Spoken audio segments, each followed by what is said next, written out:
Ladies, ladies and gentlemen, ladies and gentlemen,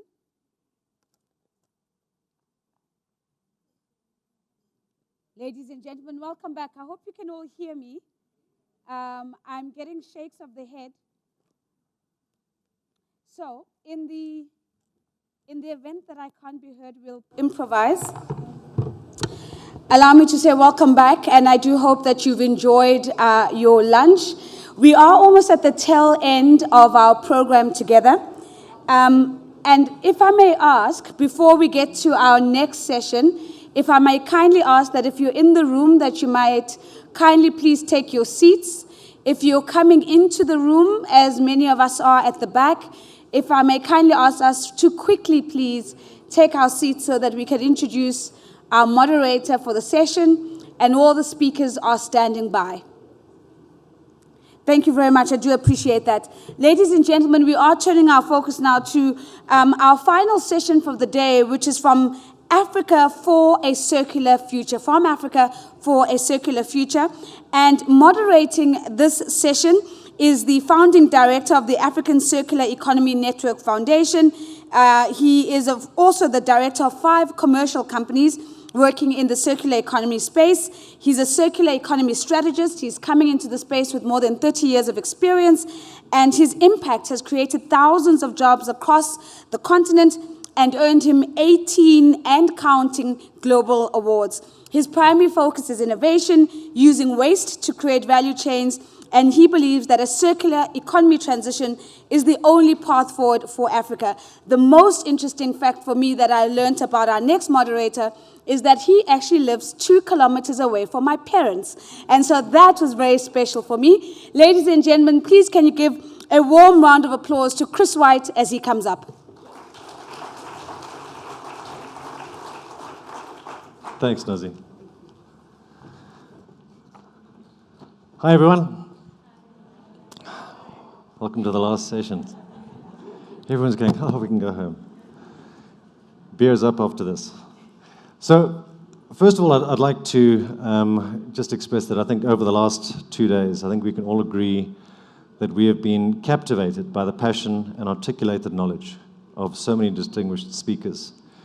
In this final session, before the official close, we will facilitate a sneak peek into disruptive technologies and how these can change the game to ensure that Africa and the world embrace and implement a just transition to a circular economy, particularly where we can engage local youth and innovation.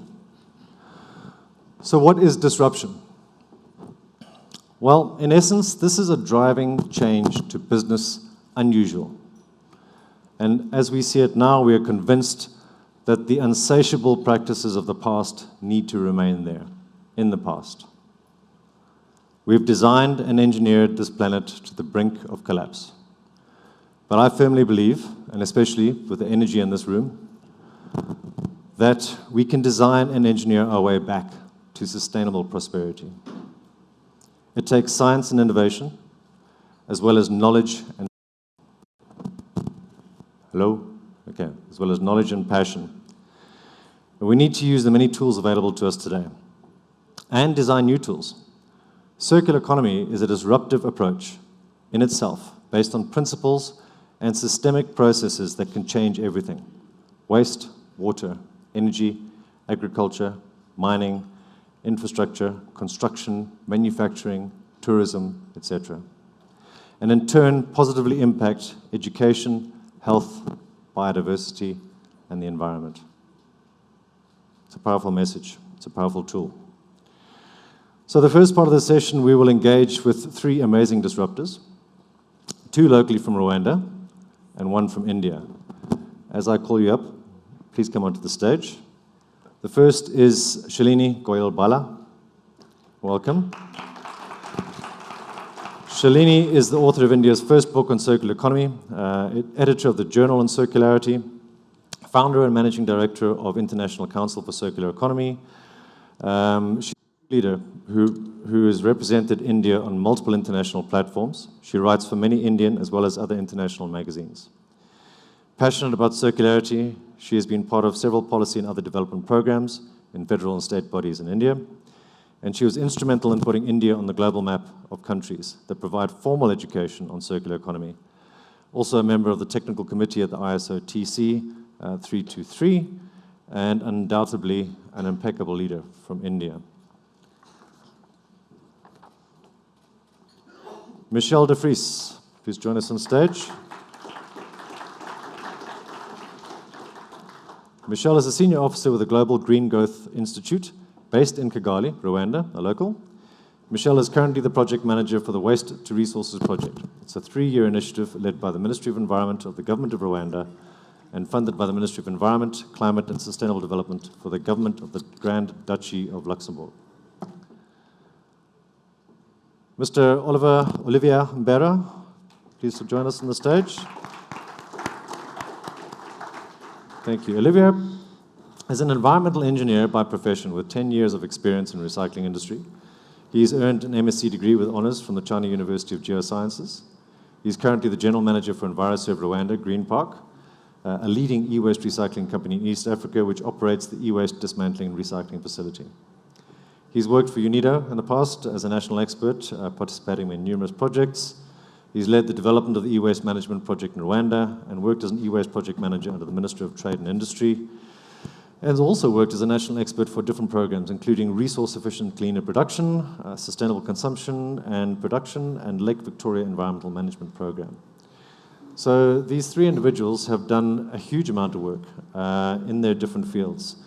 And what we really want to try and do today is to unpack some of that and look at disruption as to how disruption is something that we need to embrace and how we can control and manipulate the opportunities of the future going forward.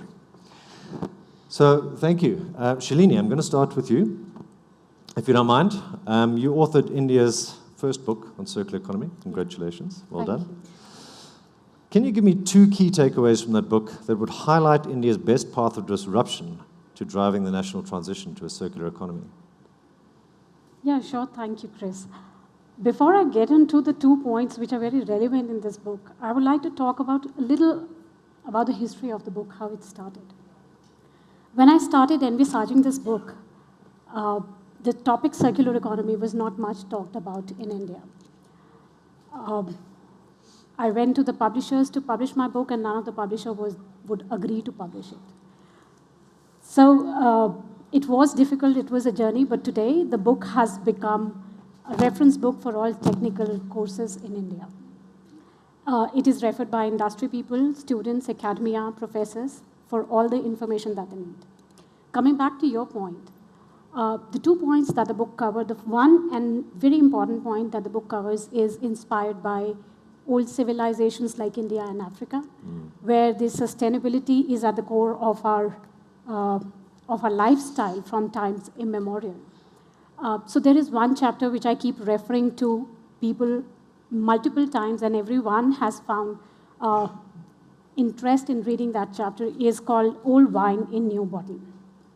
That chapter talks about how the sustainable practices in India, and also, as said so, in Africa, are highly effective practices to sustainability. And when I talk about that, I do mention all this with a lot of data and numbers. A very simple thing, a very simple example, which we may not kind of consider in our daily lives, is like sun drying versus machine drying of clothes that we do on a daily basis. And how sun drying is a more sustainable practice. I put numbers to it, and I find it very interesting. Similarly, we have a culture of exercising in gyms today. So exercising in gyms versus yoga, which is very much an Indian concept, we have maybe compared these 2 topics multiple times, but when we talk about the greenhouse gas emissions that are led by any gym, the machines, the treadmill, the exercise machines, versus yoga, which is not at all an energy-intensive kind of a practice, the difference in the human brain and the behavior is extensive, which we cannot kind of come to unless we read that chapter.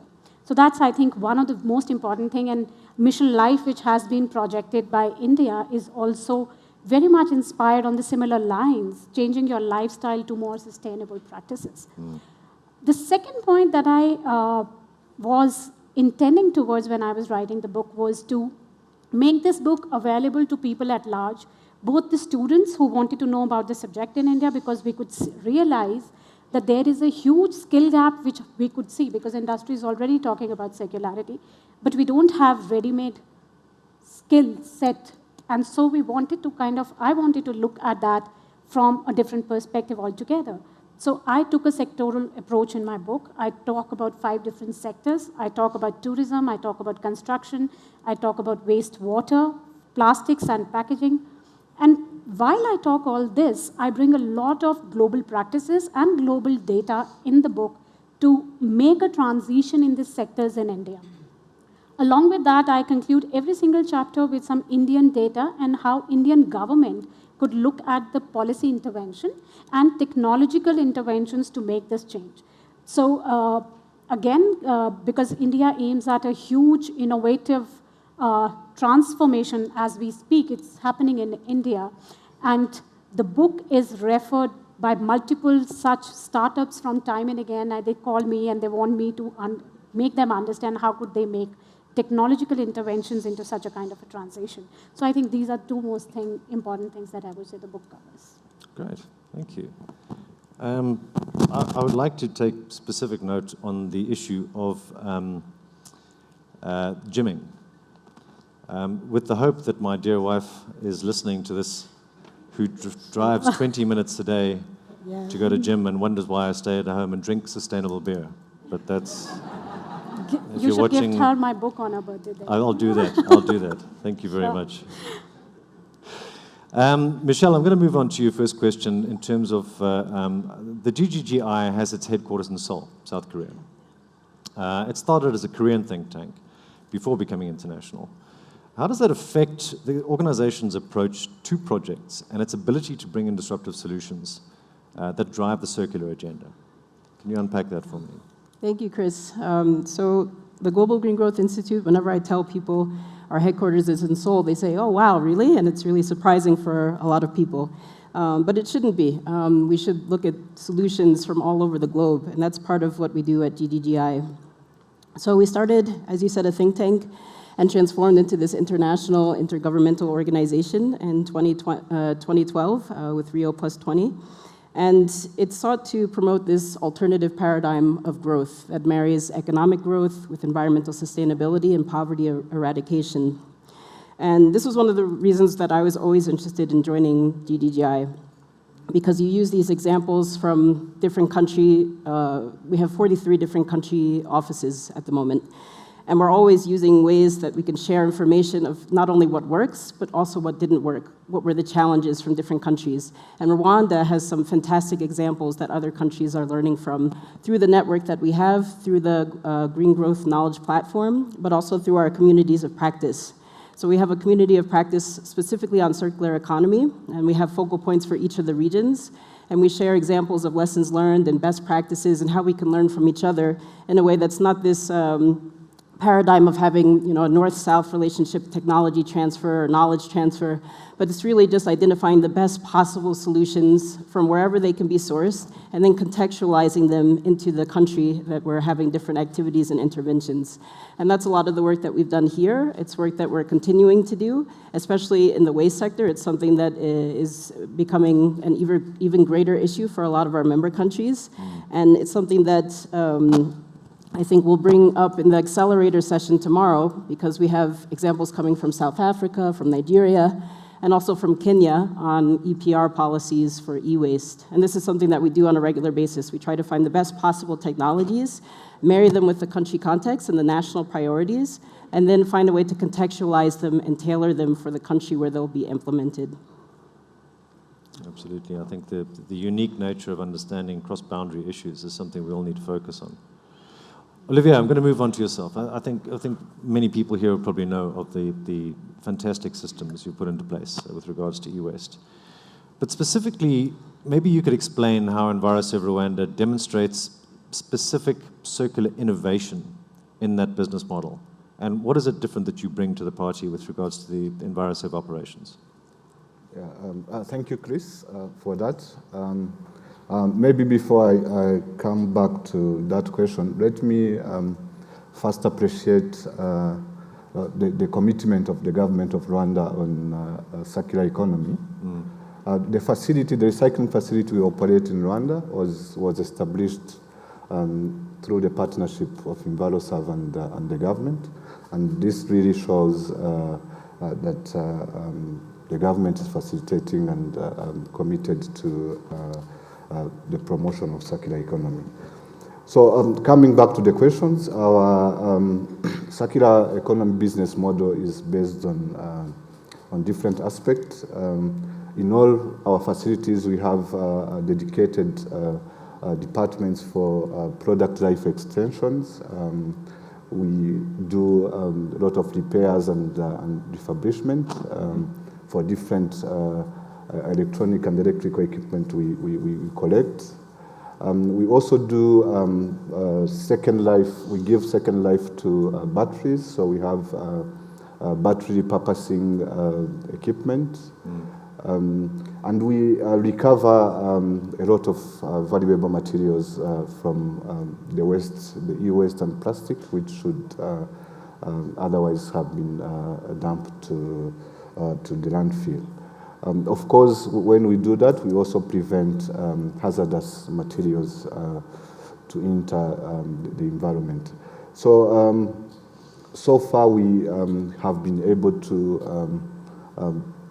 refurbish a lot of computers that have gone back to schools, and this is something that we are proud of.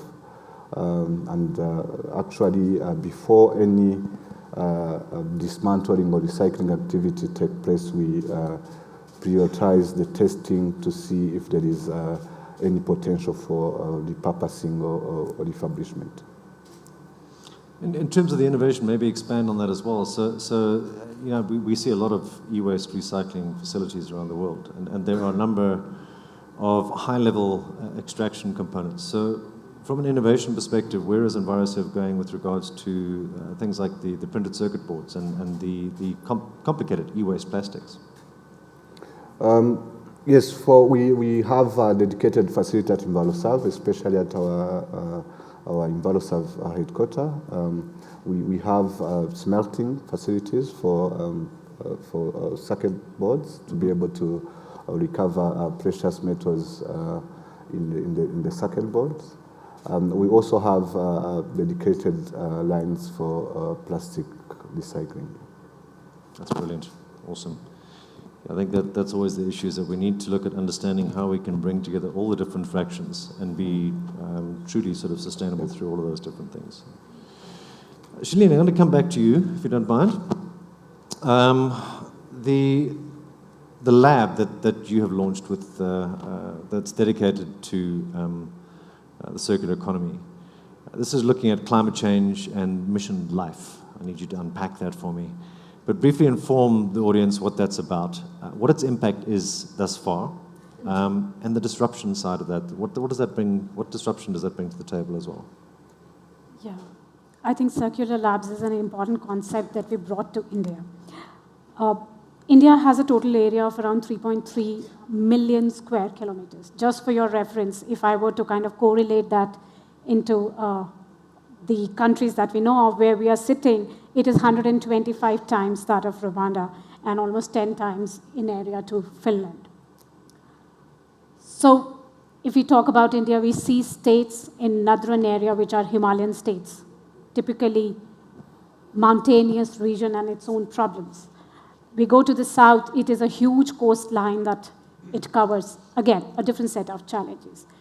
The middle, the central India sees fertile Ganges plain. Towards the west is Thar Desert, and towards the right is the northeastern states, which are huge in biodiversity. So each region in India by itself is diverse, huge, and has its own set of problems. Now, when I talk about that, our challenges are as diverse as our own country. So when we talk about these challenges, I believe there are equal number of opportunities that we see or that it poses to us to develop and grow and use technology in leapfrogging to the circular transition. Circular Labs is a very minuscule part of a bigger platform that we are envisaging, which is bringing all the stakeholders on one platform. The idea remains to bridge the gap that exists currently. So what we realized in last 2.5 years of our work was that industry needed to be aligned to the academia, to work towards dedicated research, innovation, and entrepreneurship. So the labs are living examples of such collaborations.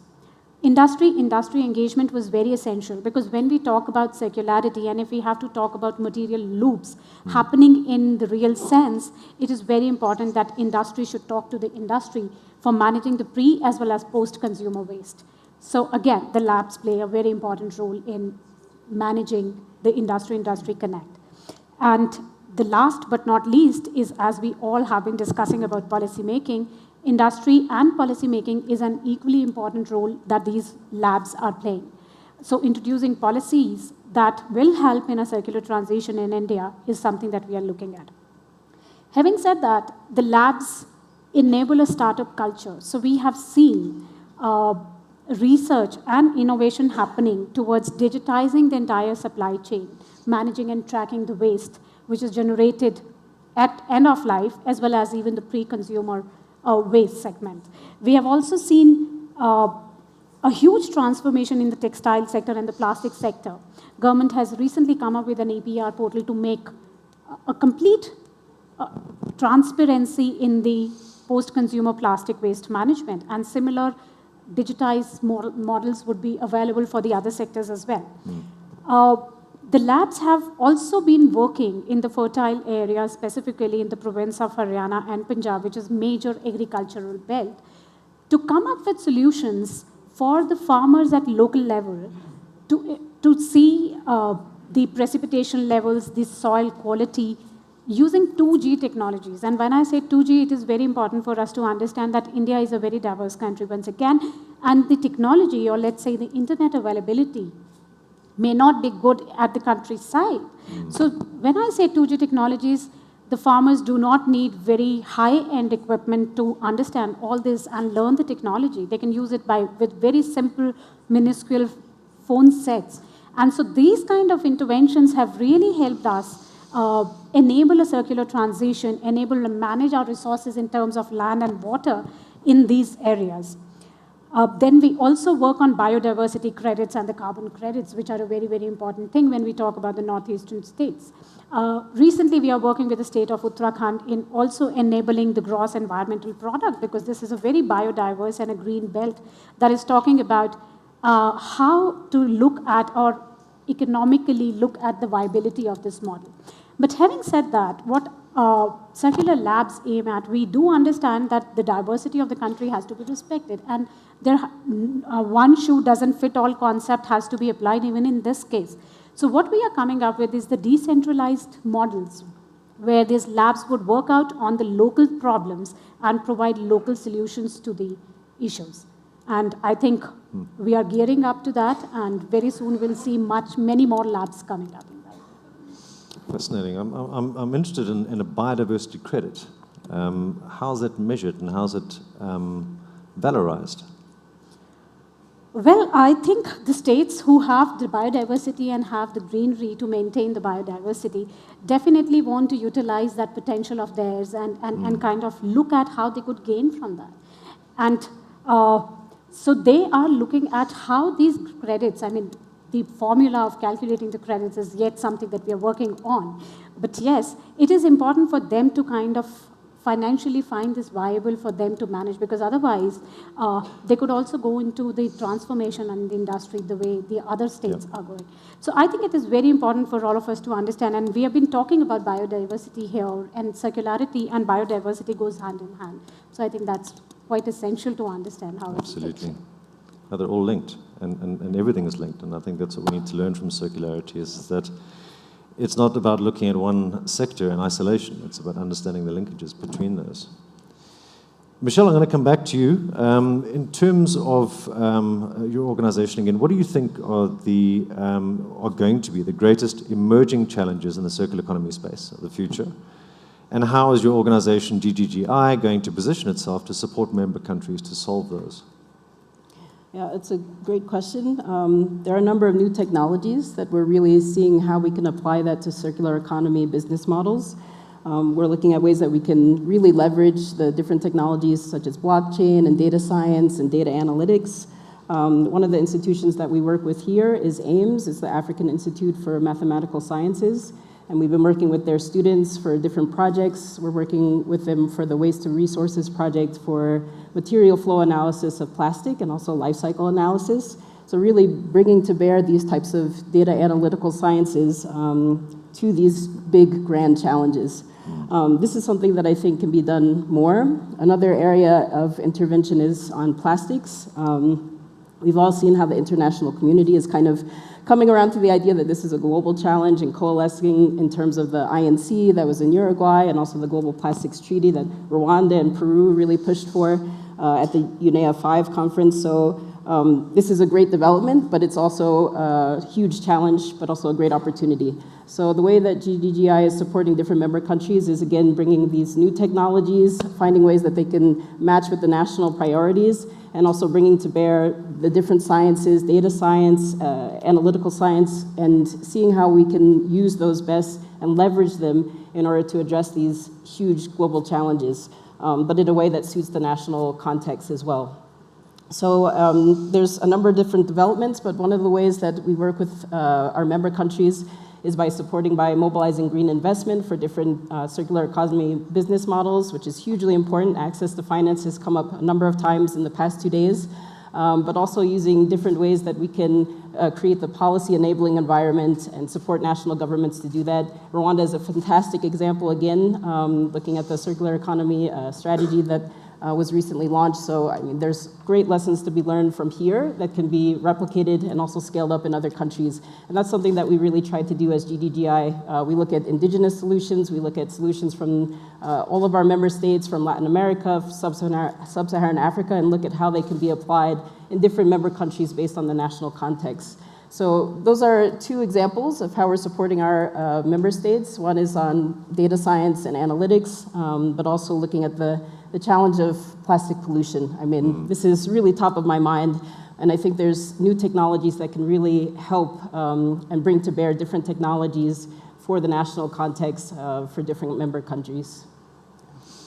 Yes, thank you. I think it's something that we do need to understand. I mean, from my perspective, I'm very much involved in the sort of innovative technologies and applications that create value chains.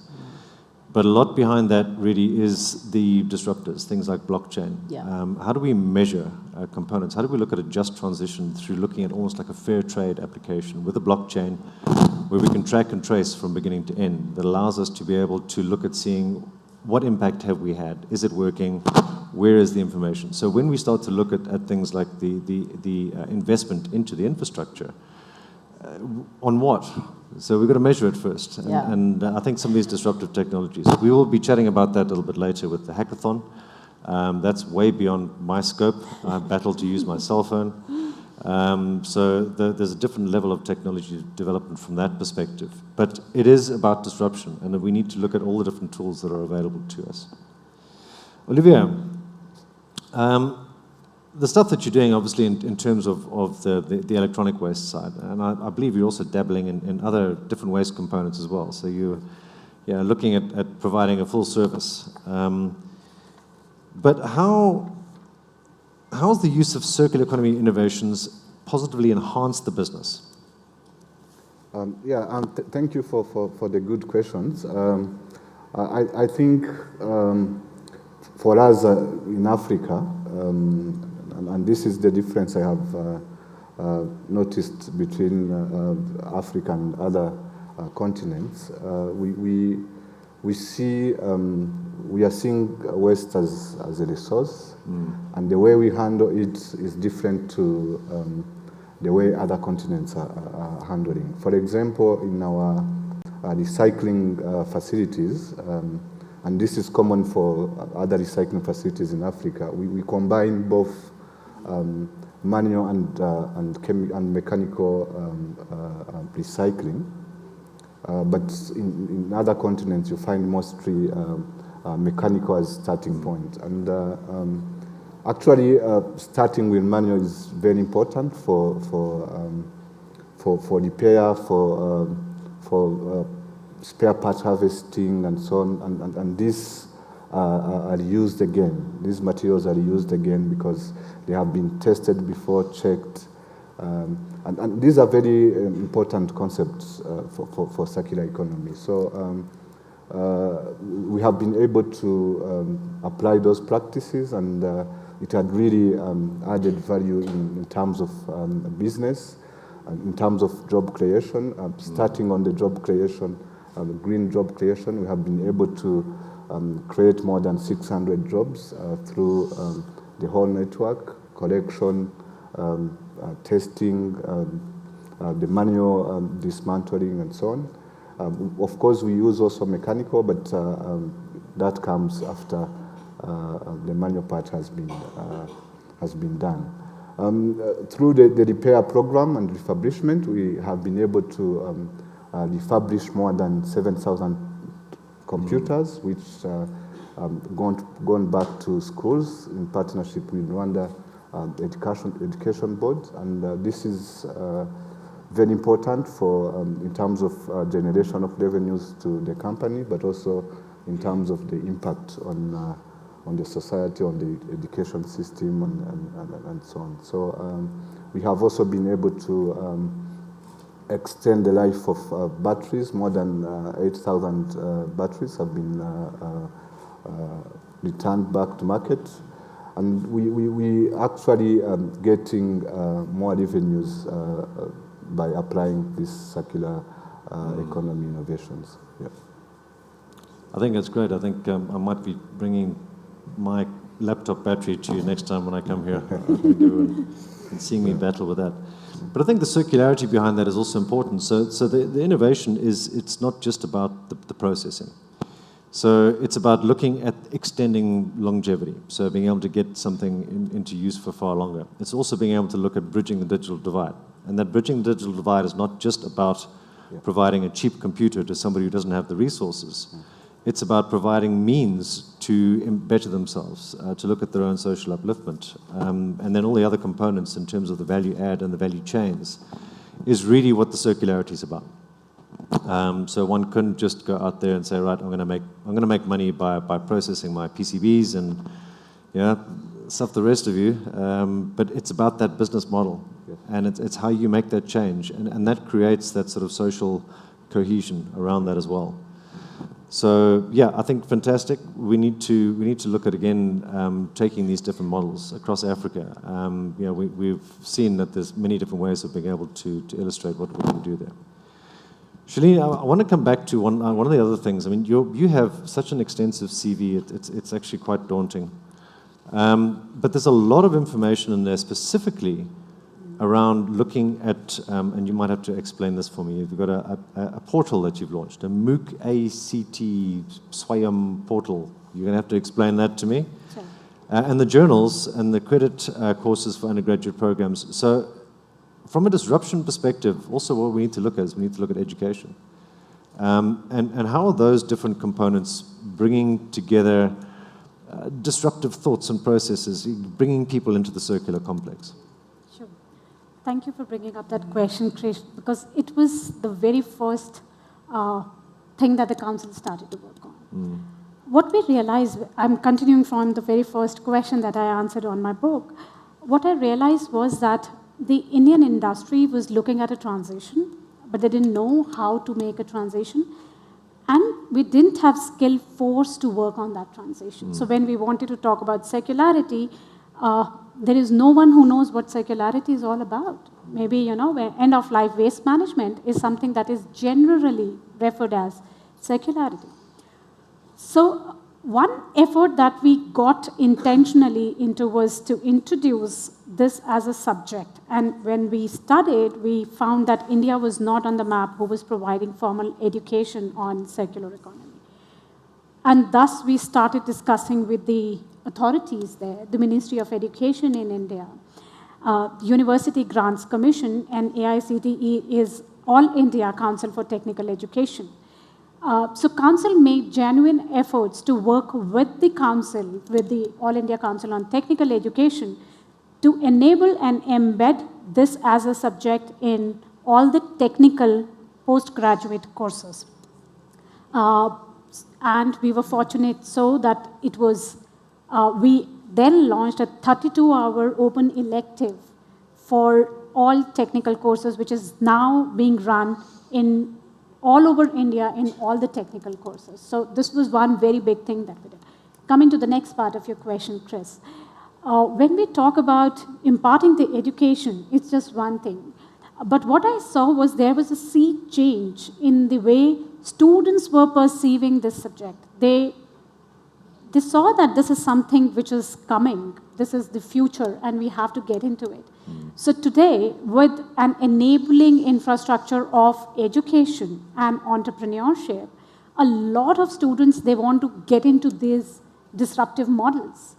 So they are now looking at also providing technological transformations to the problem areas that exist in India, or let's say these hackathons that happen, or let's say the competitions that are happening, provide a lot of information with them to kind of leverage that benefit. Then we again work with the council, the Ministry of Education on giving problem statements to the students to come up with the solutions and ideas. And we have seen how this grows into disruption and how this is disrupting the Indian market with tangible results.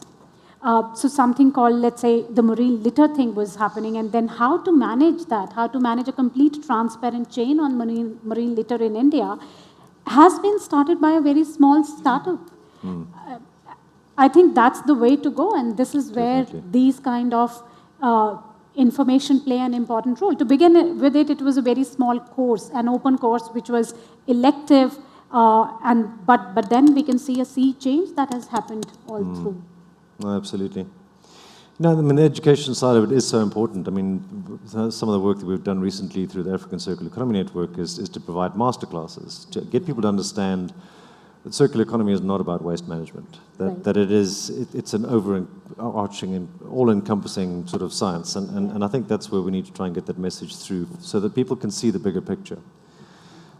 So we've got a little bit of time left, but what I would like to try and do is to just see, Michelle, in terms of something like the Global Green Growth Initiative, how would they tie in? Would you see, for example, you talk about looking at accessing global knowledge and technologies. How would you learn from an Envirus of Rwanda or from an ICCE looking at the circular economy in India? And is that the level of cooperation and collaboration you're looking at as well? Yeah, that's a good point. I should mention we do have a country office in India, but part of the way that we do that is through the GDG Week. This is Global Green Growth Week. It's a tongue twister, but we do that every year in October, and we try to bring in speakers from the different national governments, but also the private sector, so that they can share lessons learned and best practices. This is one of the main ways that we're able to pull in different stakeholders and partners. We also do the Green Growth Knowledge Platform. That's with UNEP, World Bank, and the OECD. And that's also a way that we can share lessons learned. But I have to say, for us, the communities of practice is really useful because you can really delve into some of the challenges and the way that different country teams have overcome those challenges. So usually for the different knowledge platforms, they share best practices and success stories, but sometimes it takes learning from an unsuccessful model to really make things move forward. Yeah. Absolutely. Yeah. I think it's about partnerships. So I think what I'm going to try and do is wrap up. What I will ask is that if the three of you could leave the stage, and I'll do a little wrap up, and then I will introduce the next stage. Ladies and gentlemen, a huge round of applause, please, for Shalini, Michelle, and Olivia.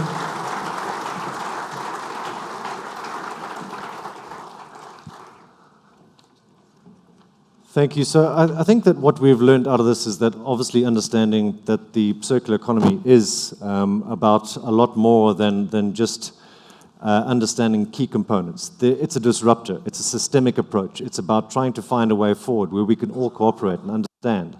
Looking at things like the SDGs, Partnerships for Change, how we can bring those components together and bring everybody into the same fold. And I think that's largely what we're hoping to get out of this as well, is that trying to get this collective thought to bring people together, understand the different opportunities that we have, because there are opportunities. I don't see problems. Everything that I see is an opportunity, and we need to unpack that. So be positive, and always look at the bright side of life. So we spoke about opportunities around the unique challenges. Each region is different. There's issues around looking at sort of accessing different components across the world, looking at partnerships, and there's a government business like Olivia has done, but also to understand the different components between the knowledge institutes and the CSOs and the CBOs and NBOs. We're all part of this together, so we've got to bring all of that together. And then looking at the sort of directed research innovation, bringing disruptive technologies together. And there's a large component of that I don't understand. As I said, my cell phone disrupts me sometimes. So let's have a look and see how we can look at understanding all of those different components and bring those together. And collectively, that's what we're here for. It really is just to understand that we are all part of the same initiative and we need to work together. So the next part of it is something that really is confusing to me. So that's why I'm going to bring Ash onto the stage, because I did one of these hackathons before in Cape Town, and I realized how stupid I was. So I'll stick to what I do. Ash Rana, he manages the Circular Economy Program at the African Leadership University, at the ALU. And the program focuses on empowering young African leaders so that they can use the circular economy to solve problems in their local communities. Ash believes in the power of youth leadership. He somehow doesn't think I'm youth. I don't know why. And he's built a career around empowering the youth and engaging them with the 17 SDGs through looking at organizations such as AIESEC and the African Leadership University. I'm not going to tell you too much more about that. Ash, I'm going to ask you to come up stage and introduce your people. Thank you very much. Thank you from me. Thank you, Chris. Can you hear me? Yes. Great. Thanks, Chris. You are young at heart, but we'll talk about that later. So welcome, everybody. As Chris mentioned, I'm from the African Leadership University, and we have an interesting role to play in the circular economy space, be it working with the government through our research projects, working with the industry, and training students. And at ALU, we really want to focus on, or we really try to focus on leadership and entrepreneurship. And the reason we focus on leadership and entrepreneurship is because, number one, we believe that we need stronger institutions for the African continent and the world. And the way to do that is through developing ethical leaders at our university and obviously other universities across the continent. The reason why we focus on entrepreneurship is an opportunity for the continent and, again, the world, given that we have a growing population, and at ALU, we want to create employers, not just employees. So we want our students to graduate with businesses, and that's our ambition, that's our hope, and we'll showcase a few to you today. And we want them to employ other students so that we're solving these two challenges. We believe in the power of youth leadership. We believe that if we give young people the tools, the resources to solve challenges, they can do it. And they continue to amaze us all the time. One such tool that we teach our students, or we've been teaching our students since the last year, is circular economy. So we started teaching over 1,000 students about the circular economy, and we created an enabling environment. So I'm going back to the session 1 we had yesterday, where we learned 2 issues about what entrepreneurs face across the continent through the Footprints Africa case study. Do you remember them? Enabling environment, and the second was an obvious finance. So the way we try to do this, or address this, is through the business challenge that we organized. We partnered with foundations, such as the Mava Foundation, the Bestseller Foundation, to set up a fund and give students the opportunity to apply what they've learned in practice. Some of our students, we had around 61 students who successfully set up businesses. So these are students who are studying, managing their assignments. You know, when you're young, you have the energy, but also running successful businesses.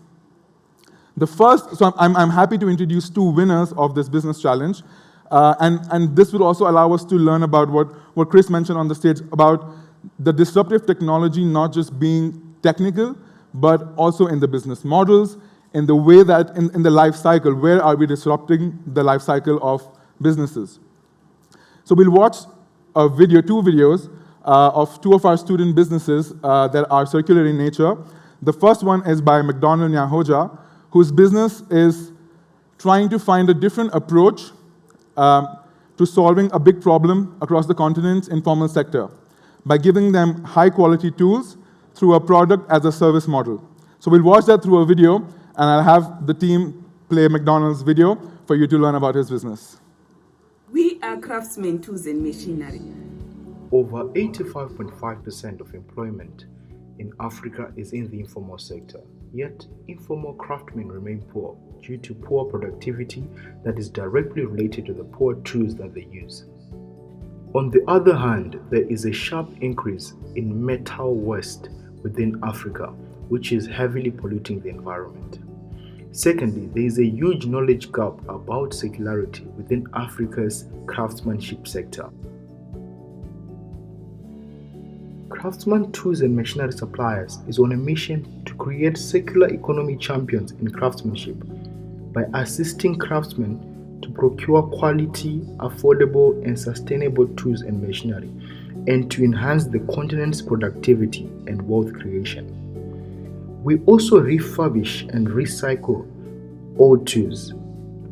Our mission is to lead the way in industrialization and innovation within Africa's informal sector, which represents 80% of employment in Africa, by training a network of craftsmen, that's carpenters, welders, and mechanics, among others, who can implement circular ways of working in their day-to-day activities.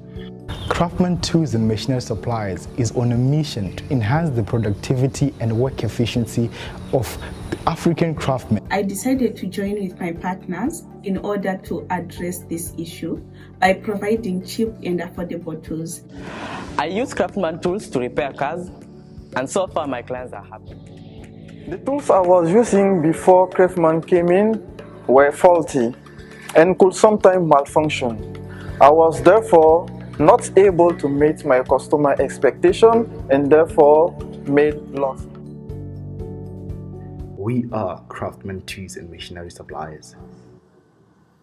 Can we hear a round of applause for McDonald? He couldn't join us here. He studies at our Mauritius campus and manages the business in Mauritius and in Zimbabwe while studying full-time. I think that's where the youth in it really shines. We have another business to showcase to you by Colleen Bango. So Colleen Bango is a student at African Leadership University on our Kigali campus, and tried to solve a problem that she faced when she came to Kigali to study, access to vegetables that she liked. And what she's tried to do now is find a less resource-intensive way to grow food, not just for herself, but for other students in our university and around the region as well. So we'll hear about Colleen's story also through the video. Hello, my name is Colleen Bango and I'm from Zimbabwe, currently based in Rwanda. I remember reading an article, it was from the Ministry of Agriculture Rwanda, and they were saying that about 14 million tons of soil is lost every year due to soil erosion.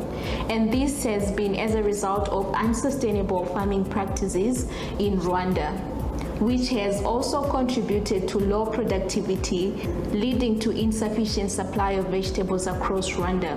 This research led to the establishment of Bango Hydroponics Farm. Bango Hydro Farm is a venture that seeks to ensure that there is diverse supply of vegetables across the ALU communities, restaurants and hotels in Kigali and Rwanda at large. We aim to achieve this mission through adhering to circular economy principles through the use of hydroponics. Hydroponics farming is a process of growing crops in water-based nutrients. So some of the circular economy principles that we are currently applying at Bango Hydroponics Farm include the regeneration of the soil. Since hydroponics farming is a soilless method of farming, we conserve the soil as we use other alternatives such as volcano stones to grow our crops, and this allows the soil to regenerate itself. We are also able to reuse water. We can save about 90% of water, and only 10% of water is lost throughout this process, as water can be reused again and again. The water is coming to the system irrigation. Then after, the water is go back to the tank. After 7 days, we are removing the water inside the tank. We put the new water and to put the fertilizer inside. Another principle that we are applying is conserving the space. Currently at Bango Hydroponics Farm, we have a system that is 6 meters by 3. And with this system, we have managed to grow about 180 plants. Imagine using the traditional method of farming, you can only grow about 30 plants. Bango Hydroponics Farm currently has about 2 permanent and 8 part-time workers, and we hope to employ more women in the future. Currently, we have managed to supply vegetables to ALU communities and to expats that are based in Kigali, but we envision a future whereby we are able to supply to restaurants, supermarkets, and hotels located across Rwanda. Let's hear it for Colleen. Actually, Colleen is actually in the room today. Colleen, can we just see your hand? So your potential customers, all the potential customers and investors, you know who to reach out to. So we've also tried to explore here different models of circularity, right? Like not just waste management, that's what we've been talking about. How do we go look at the bigger picture and use resources efficiently, right? So Colleen is trying to grow more with less. So that's the kind of disruption that we need, not just using, again, software technology, but also using the indigenous technologies that exist. Now we go back to the Trailblazer session, that, again, the conversation around how do we create these enabling environments for young people to solve problems, or entrepreneurs to succeed. The first step is allowing them the space to ideate, fail if they fail, but allowing them to take that first step. And that's where the hackathon comes into the picture. We work with the Ministry of Environment, UNDP, and considered ASEA's research on the 5 big bets. I'm sure most of you must be familiar with them. And we presented our students with challenges that they solved over Saturday, Sunday, and Monday this week, or last week and this week. So very recent. We have 2 winners with us today who will share the idea that they have, and we're looking for support for them to get their idea into reality. So if you can support, you'll hear about the solution. The first challenge, or the first team that will present their solution, worked on this challenge. How do we create a stronger circular food system in Rwanda, in Kigali, starting with Kigali, and how can that lead to creating green jobs? We really wanted to work and understand what the problem was on the ground level, which is why we consulted research with the Ministry of Environment. And to present the solution, this team also received the prize for the most actionable project. Please allow me to introduce you Sandrine and Marzoli on the stage. Can we have a mic for them, please? How are you feeling? Good? So they'll talk to us about their solution. Can we have the mic? There you go. All right, thank you. Hello? I think you might just need to speak a little louder. Okay. Ladies and gentlemen, I'm just going to ask you guys a question. So whenever you go to the market to buy tomatoes, right, what grade of tomatoes do you go for first? The truth is that majority of people usually choose the top grade, like the best grade of tomatoes. But then we don't ask yourself, like, what happens to the, the last grade, the soft, the broken tomatoes? I mean, nobody wants the broken tomatoes. Nobody wants the last grade. And for that reason, this particular grade of tomato often goes to waste. In Rwanda, for instance, we have that 56% of tomatoes are discarded annually. And this has a tremendous impact on the income of the different players along the supply chain. And so this is caused by a number of reasons. We have the lack of an available market, we have the lack of value addition, and many others.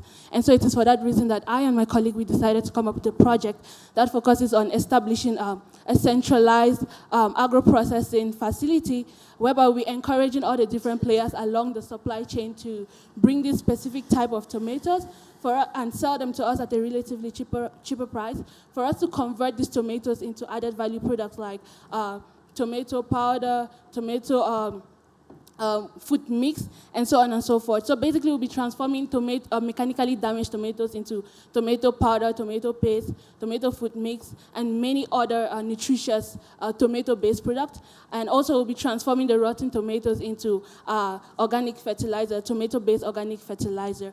And so we carried out our prototype project, and we did test the idea. We tested one of our products. We transformed mechanically damaged tomatoes into tomato food mix using a dehydration method. And so we tested this product, and we realized that it has potentials for the Rwandan population. Like, the prospects are actually positive. And so it is for that reason that we are soliciting your support, both in cash and in kind, to be able to implement this project and also scale it up in the future to other horticultural crops that are facing the same dilemma, in order to create more green jobs and to slash down on food waste in this sector. And so I am Akwese Majoli, and my colleague is Gea Sandrine, and basically what we're doing is creating a message out of the mess, and in this case, the mess is the mechanically damaged tomatoes and rotten tomatoes. Thank you very much.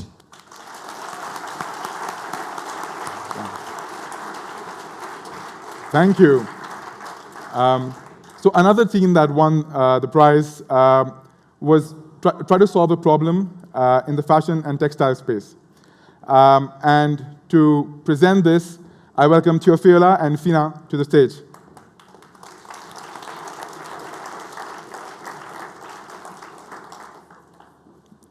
You can have the mic. Sorry. Thank you.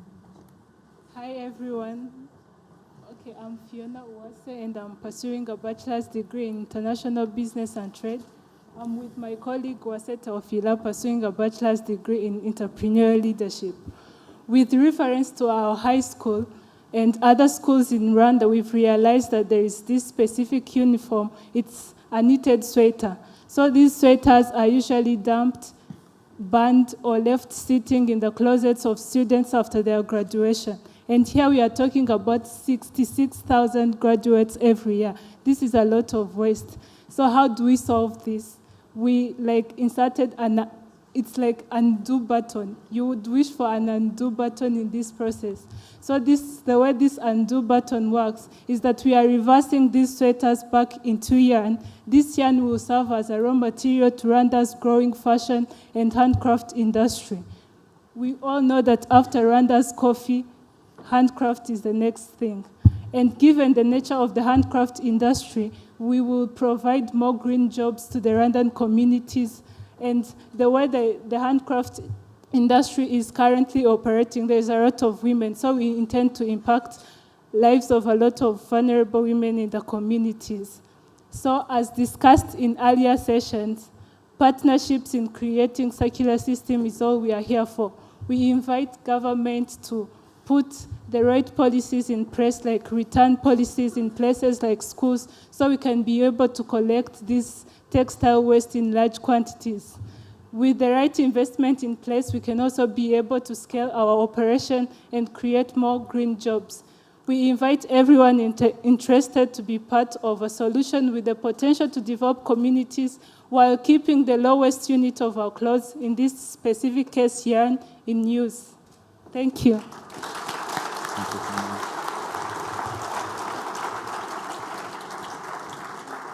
Thank you.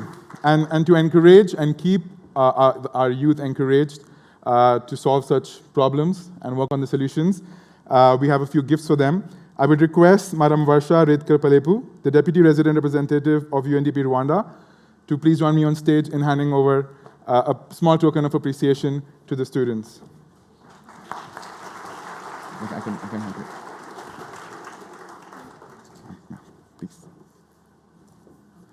To each of them. Sorry.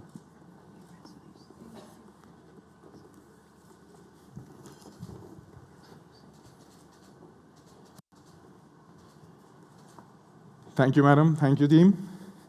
Can I also invite Her Excellency, Minister of Environment, Dr. Jean de Arc Mujaba Maria, to be on stage to also give a few gifts to our students.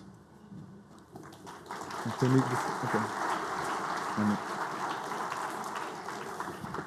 Thank you, Excellency.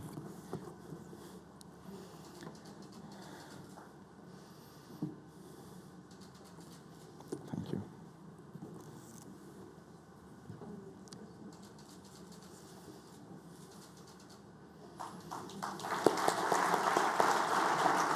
Thank you. Thank you, everybody. That brings us towards the end of the session. We're slightly delayed, but I invite Chris to join me on stage, and I want to leave you with this. We can't do this job alone. Find young people in your communities that are solving big problems and invest in them, your time, your energy, or even money. Thank you so much. Chris?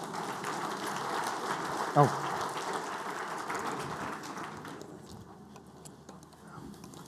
Ash, thank you very much. I think Chris didn't want to come and be back on stage with you after you disqualified him from being young. Thank you. But let's give Ash and Chris a big round of applause, please. And more importantly, to the superstars who are reflective of the fact that young people really have their sleeves rolled up, they're part of the solution, and they are shaping the future. Let's give them a big round of applause, please. You guys did really well. Ladies and gentlemen, it is time for us to transition to our closing ceremony. We have our high-level speakers standing by. But Tanya, before that, I know that we want to check in with the studios. Absolutely. We've got a short video from the African studios that we'd like to share with you. So let's take a look. We went over time. How do I take this off?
Wow, that looked absolutely amazing.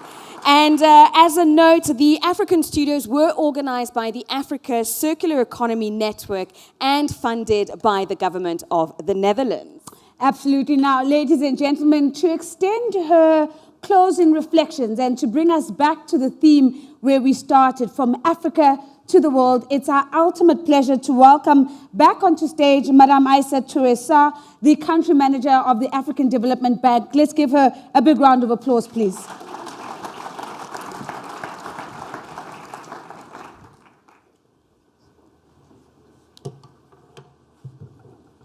Thank you so much. Honorable Minister, Dear delegates, good afternoon, Miriwe. Let me start by appreciating our hosts for another wonderful day of this forum. And thank you also to all delegates for the insightful and engaging conversations since yesterday. As we heard, I think that we all agree now that circular economy has the opportunity to drive socio-economic changes and transformations and innovation, positive disruptions. And it has a massive economic potential and solution as we transition to green growth. But for that to happen, we saw it. We have to be deliberate, we have to be intentional, especially and inclusive, to be able to include the youth and the women. And for that to happen, we have to be really deliberate and intentional from a policy and enabling environment perspective, financial, information, knowledge sharing, and collaboration. I think that this morning we spoke about collaboration too.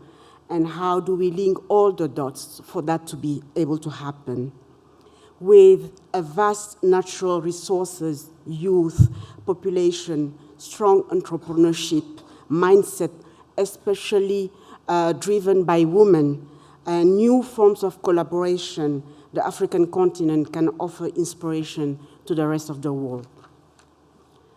In fact, I just realized since yesterday how similar and the synergy we can create between this forum and the African Development Bank Africa Investment Forum that takes place every year, which is a deal marketplace for Africa's transformative projects. And I would be happy to see some of the innovations from the innovation showcase here to find their way to the IEF deal marketplace next year in Abidjan. As a global community, we also agree that funding have to be blended and to be merged.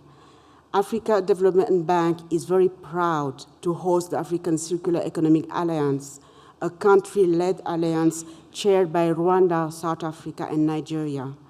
The alliance creates the space to collaborate and replicate, promote good practices where innovative ideas are transformed into impactful solutions. AFDB, African Development Bank, will continue to support the institutions, private sector, and the continental banks to make circular economy happen on the continent. As we look ahead of next year World Circular Economic Forum, let's use the many frameworks that already exist, including, we shouldn't forget, the Africa Continental Free Trade Area, to nurture, mature, and showcase continental best practices of transformative circular solution to provide climate solution also. For this to materialize, we need better coordination among actors. I spoke about it earlier. Clear and known channels and platforms for information and knowledge sharing, and to incentivize the different segments of the private sector. As we speak, yesterday and today, African Development Bank is replenishing one of his financing vehicles, and we're able, between yesterday and this morning, to leverage over $400 million to enable low-income countries manage climate risk and to harness green investment opportunities.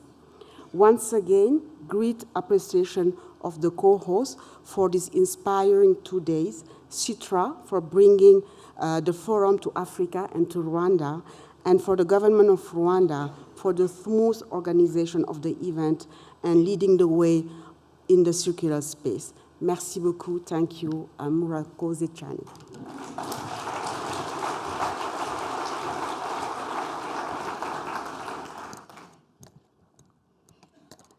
Thank you very much, Madame Sa. Ladies and gentlemen, as we come to the end of WCEF 2022, of course, the biggest question at the tip of our tongues is, what will happen in 2023.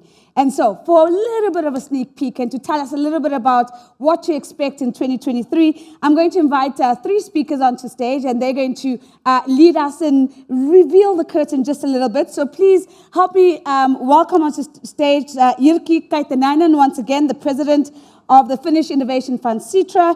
Joining him is Marte Hochland, the Senior Innovation Advisor from the Nordic Innovation, and also Mr. Kimmo Tilikanainen, Director General of the Geological Survey of Finland. Over to Jyrki. Thank you. Thank you very much. What a fantastic 2 days we have had. I must tell that I have learned a lot of new stuff, yes, and I have got inspired. And for this reason, I want to thank all the fantastic panelists and moderators and all participants, and especially co-organizers for skillfully run event. And special thanks, of course, goes to the government of Rwanda and to the minister for letting us to meet each other and learn from each other here. So now I'm going to reveal a secret, as I'm going to announce the location of next year WCEF. As I mentioned yesterday in my opening statement, the forum, we have come a long journey with WCEF. During this journey, we have learned a lot from each other and established partnerships that can last a lifetime. Even if we move to a new location, the people we have met will continue to work together for circular future. So after this long circle, I would like to announce that we are heading back to where the journey started in 2017. The World Circular Economy Forum 2023 will be organized in Helsinki, Finland, and it will be organized in collaboration with Nordic Innovation. So therefore, I have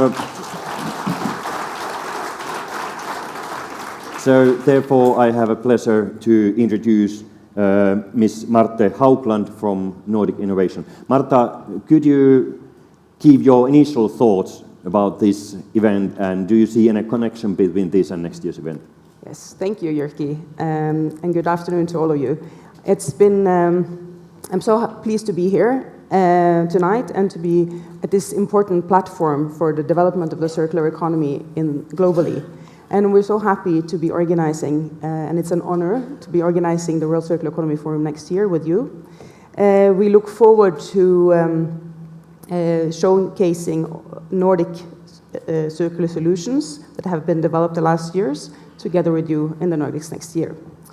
I think it's been fantastic to be here to learn from all the thinkers and doers, circular doers here globally and especially from Africa. And I think that we experience different challenges across the globe, but we will stand together and find solutions to these challenges together. And I think we saw sustainable trade, value chain, city lives, and partnership and business models and cooperation. And these things we can do together, and it's circular. In addition, I think this call to urgency and the call for action now, social economic development, nature and biodiversity are key and crucial topics for framing next year's forum. And we have this great opportunity to change the course and build a sustainable future for our next generations. And we cannot miss out on this. Okay, thank you. So there is a clear connection between this event and next year's event. So I think we all are anxiously waiting for the topics which we are going to discuss about next year. So can you reveal anything concerning the topics? Yes. So Nordic Innovation works especially with circular business models, circular innovations, Nordic ecosystems, and Nordic circular cooperation. And we are very action-oriented. So we will therefore continue the dialogue from this year's forum and discuss circular economy solutions for nature and economy. Our goal will be to dive into different sectors, ocean, agriculture, textiles, energy and minerals, but also to look at the cross-cutting themes of digitalization and value chains, regenerative innovations and solutions for nature, financing, business opportunities, and to see how we can advance the circular economy together for the benefit of people, planet, and businesses. Okay. Thank you. Thank you. Thank you very much, Marta. And we'll see you next time, sometimes next summer. It's supposed to be somewhere in summer. Yes. And we are anxiously waiting for this event. Thank you. Thank you. Kimmo, so you are leading Geological Survey of Finland currently, but before that you were Environment Minister of Finland. And therefore you have been following the journey of WCEF from the very beginning. So what are your initial thoughts about this year's event?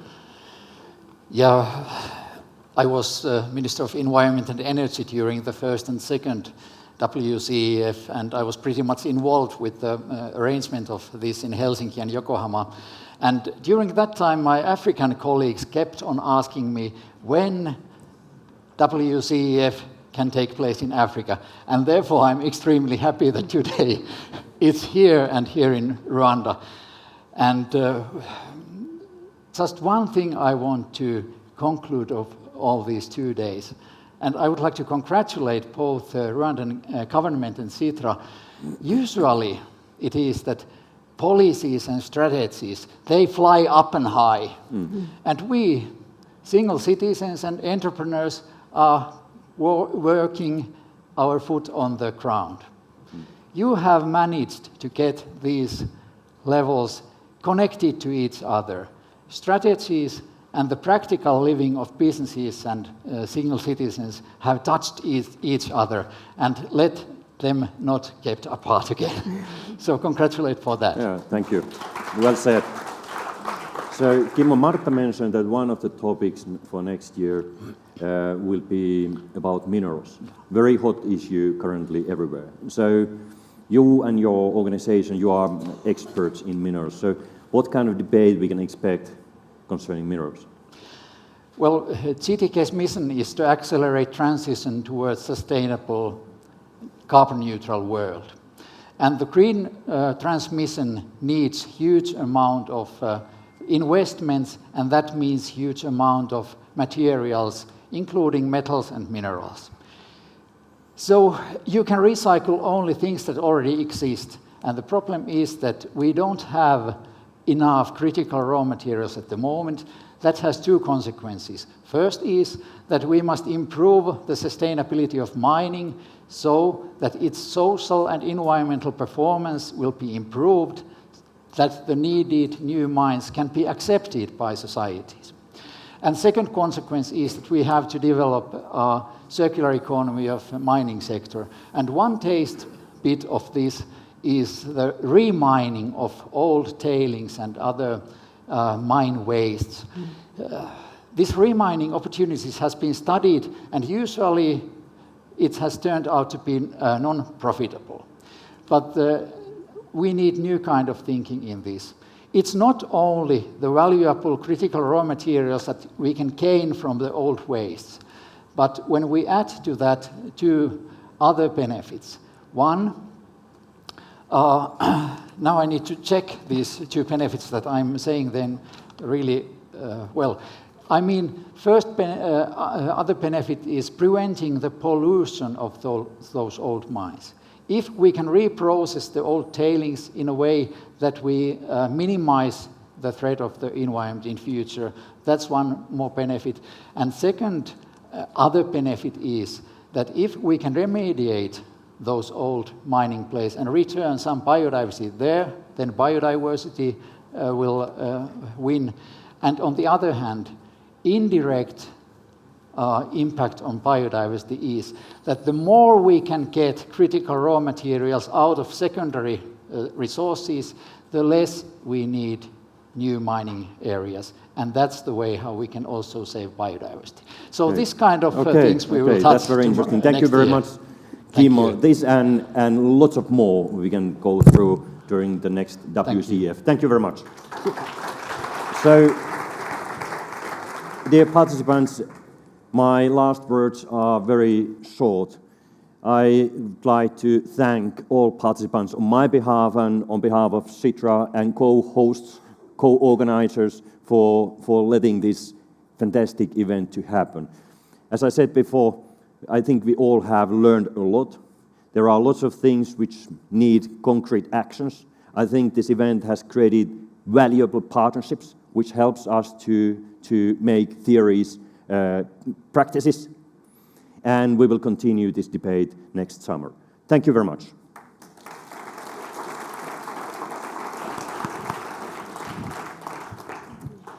So I guess we all know where we'll be next year for summer and what we're going to be discussing. But to lead us into the closing remarks, it is my honor to welcome to stage Dr. Jeanne d'Arc Mujawamaria, Minister of the Environment for Rwanda. Let's give her a round of applause as she comes to stage.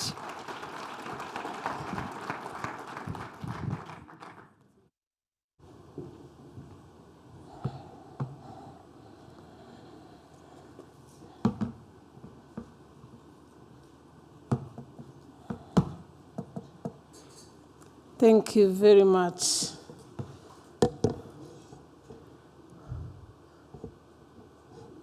Your Excellencies, Honorable Ministers,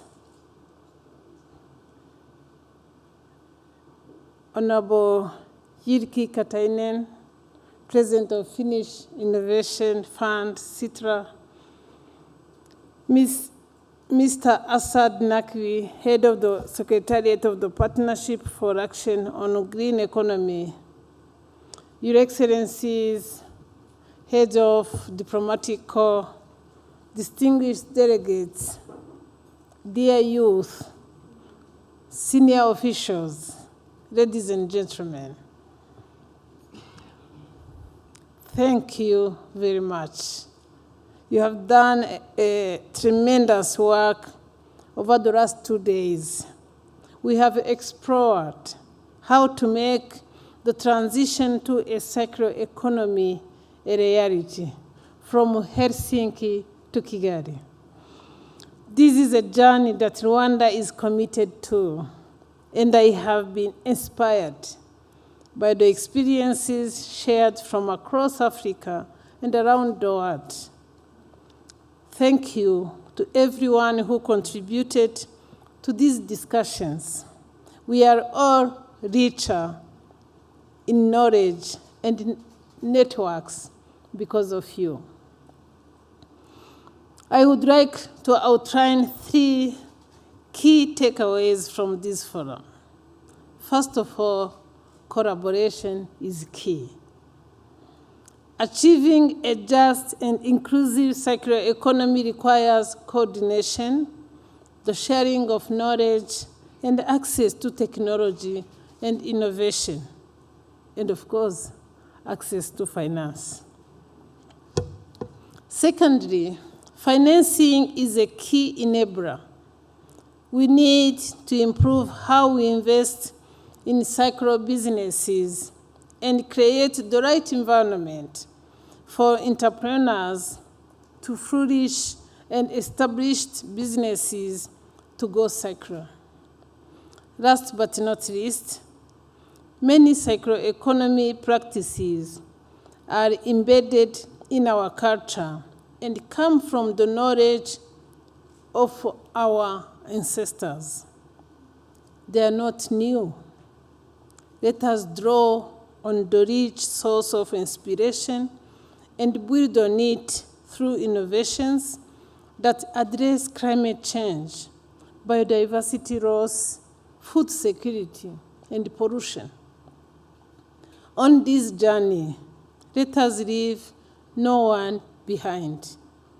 Indeed, building a vibrant circular economy needs everyone on board.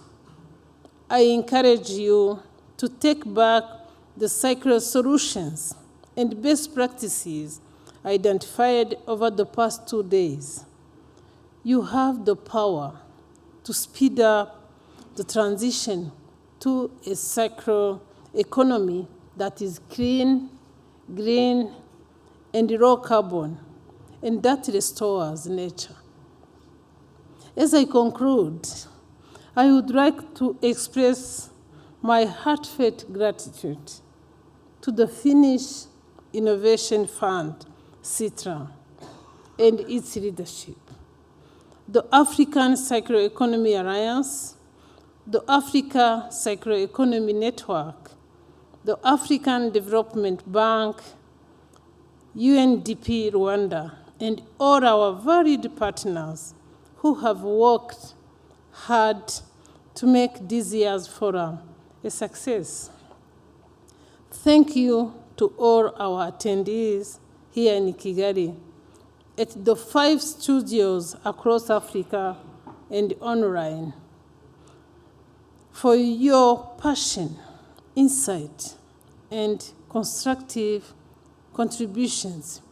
We have had 321 physical participants, and we have had more than 2,000 online participants.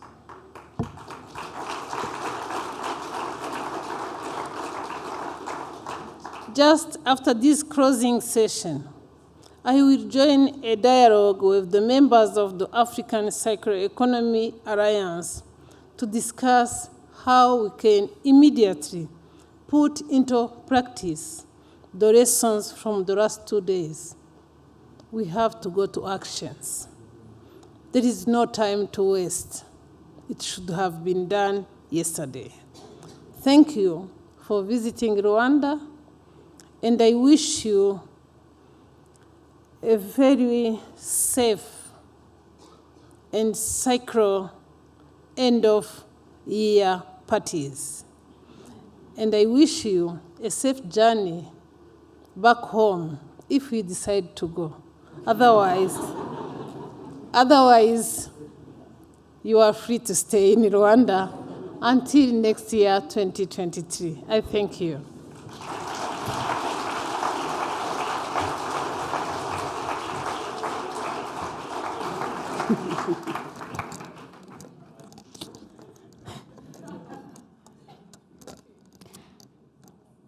And this is how we conclude the World Circular Economy Forum 2022. Nozzy, for me, it's been an excellent 2 days. My knowledge tank is full. My energy is revitalized. For you? No, absolutely. I couldn't add any more adjectives to that, but certainly considering the invitation to stay until 2023, and I will say, Minister, that my budget for December shopping is being revised as we speak, as per your considerations. The only thing that's left for us to do now is to say thank you. And we're going to attempt to try and say thank you in as many languages as possible to cover everyone. So, Tanya, you're going to kick us off, right? Okay, let's go. Murakoze cyane. Merci. Thank you. Asante sana. And this one I hope I get right. Kitosh. Siyabonga. Enkosi. Bayadanki. Thank you so much. Thank you very much.